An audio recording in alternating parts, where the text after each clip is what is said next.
This is the weekly weather briefing for Monday, June 16th, 2014. This briefing will cover the weather for the upcoming week across the inland Northwest.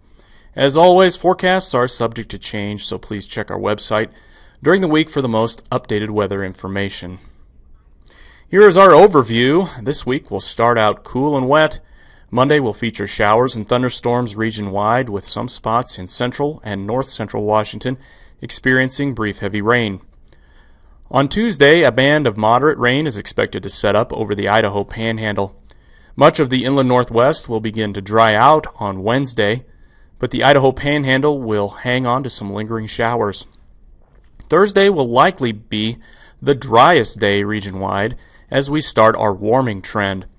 Temperatures will be above average Friday through Sunday, with the potential for isolated showers over the mountains.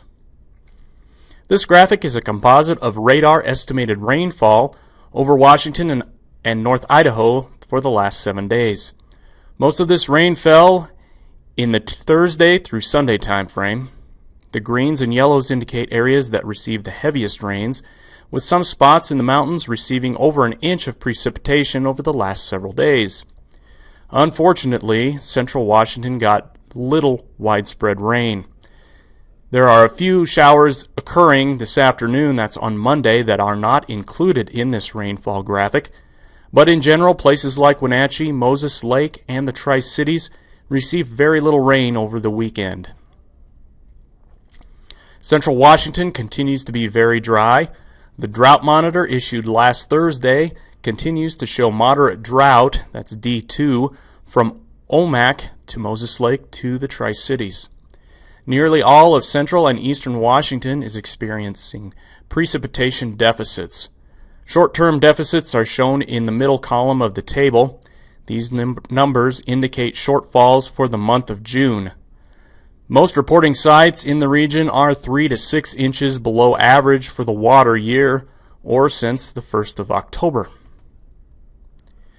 For the remainder of today, that's Monday, scattered showers and thunderstorms are expected region-wide. The areas in the orange or red have the potential for brief thunderstorm activity. Storms could produce brief periods of heavy rain and cloud-to-ground lightning.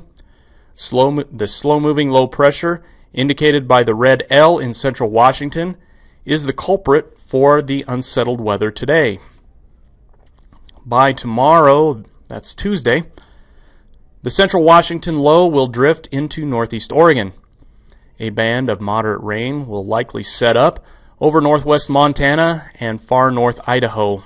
The Sandpoint, Kellogg, and Coeur d'Alene areas should expect a wet and cool day Tuesday.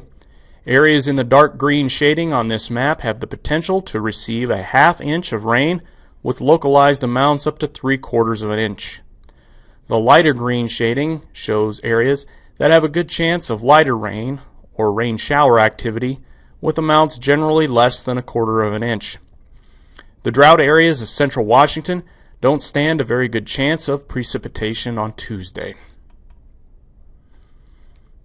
Rains Tuesday and Wednesday over western Montana and north Idaho should produce rises on rivers in far north Idaho. The Kootenai River at Bonners Ferry and the Pend Oreille rivers are a couple of the rivers that should rise as a result of the rainfall.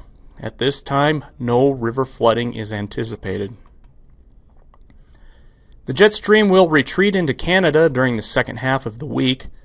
Thursday through the weekend will be warmer than average, with afternoon temperatures in the 80s common. Isolated thunderstorms will be possible during this time frame, mainly over the mountains. Here's the 7-day forecast for Spokane, showing the warming and drying trend through the week. The solid red line indicates the high temperature forecast. By Thursday, temperatures will be above average.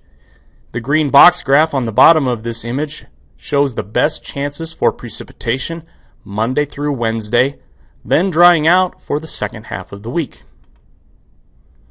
The 8 to 14 day outlook issued by the Climate Prediction Center suggests that the warm trend will continue into next week.